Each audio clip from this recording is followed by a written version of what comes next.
The Flatwoods Monster, also known as the Braxton County Monster or the Phantom of Flatwoods from West Virginia, is an entity reported to have been sighted in the town of Flatwoods, Braxton County, on September 12th of 1952, following the appearance of a bright object crossing the night sky.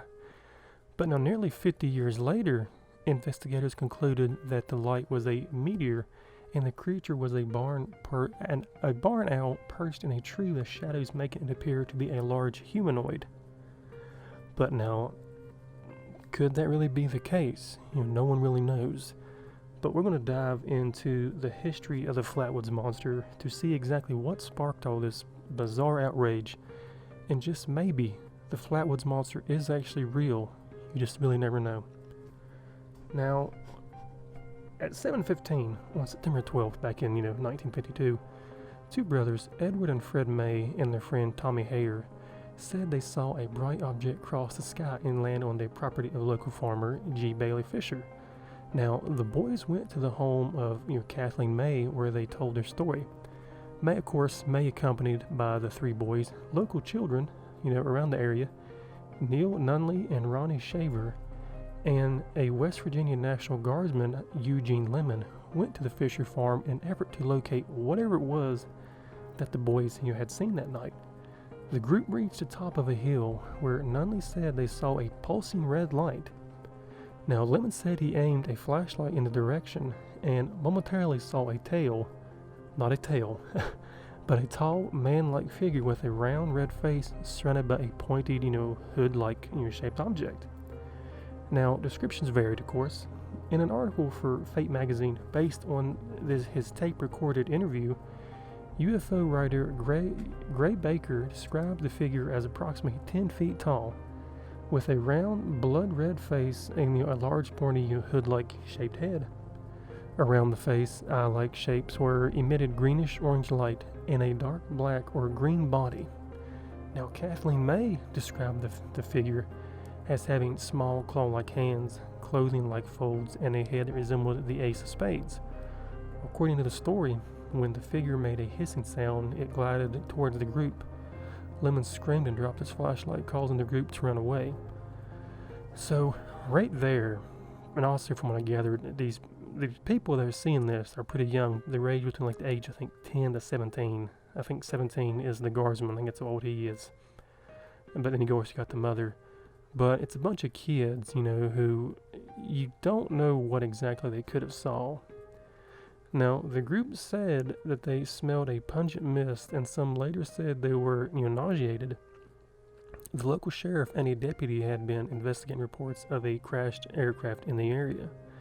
They searched the site of the reported monster, but saw, heard, and smelled nothing. According to Baker's account the next day, a Lee Stewart Jr. of the Braxton Democrat claimed to discover skid marks in the field in an odd gummy deposit, which was subsequently attributed by UFO enthusiast groups as evidence of a saucer landing.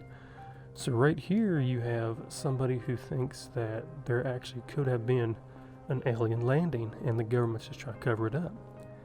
According to former news editor Holt Brine, news stories were carried throughout the country. Radio broadcasts were carried on large networks, and hundreds of phone calls were received from all parts of the country.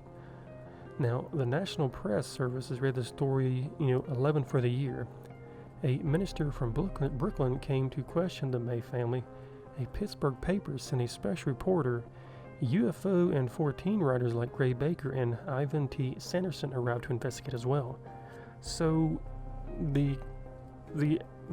it comes down to basically is people think they saw a UFO landing, and back in the 50s, I think this stuff was bumping pretty hardcore.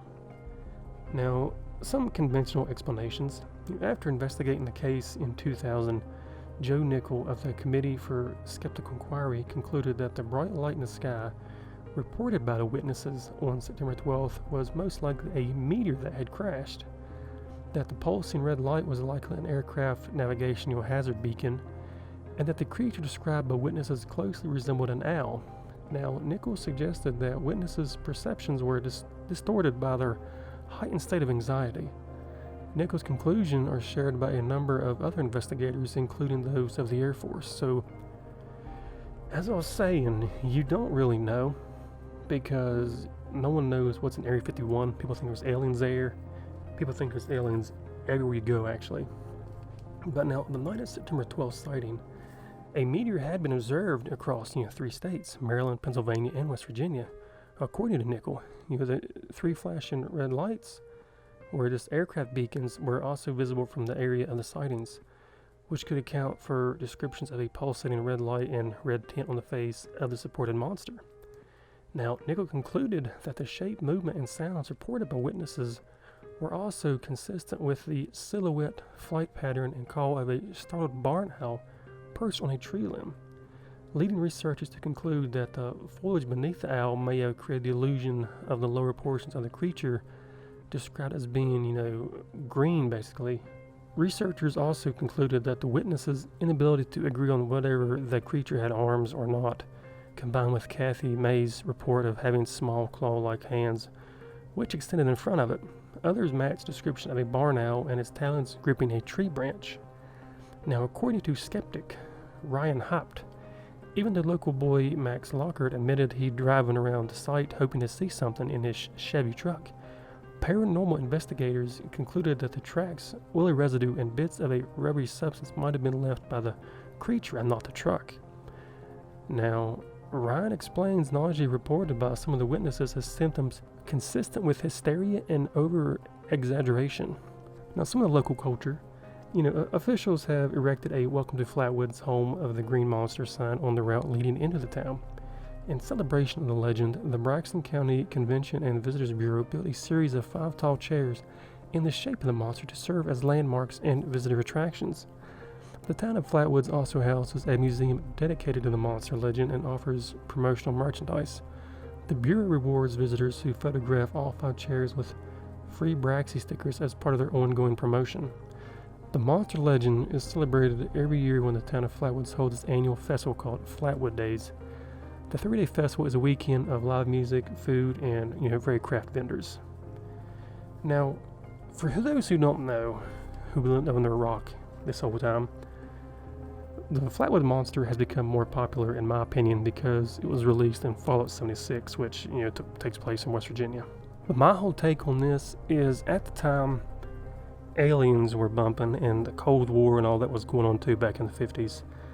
So you never know, it could have been like the government experimenting with different gas and things like that, and these kids just happened to come across something, and maybe it made them delusional, maybe they saw something, or maybe they really did see something. You really don't honestly know what could be out there in the wilderness. I mean, you don't. There's always signs of a Mothman, Bigfoot, and the Loch Ness Monster, and various other things that people always claim to see, but no one has ever been to give physical proof that these things actually exist. Do I believe in aliens? Of course. I'm sure there really is something else out there. I mean, we can't be the only living people in the whole universe and galaxies and stuff like that. It's crazy to me. But if you enjoy learning about the Flatwoods Monster and what it is or what it might not be, let me know. What's your take on this bizarre cryptid creature? As always, don't forget to like the video. You can check out my Twitter, Instagram, things like that. But thanks for watching. Don't forget to subscribe. I may have already said that, I don't know. But I'll see you later.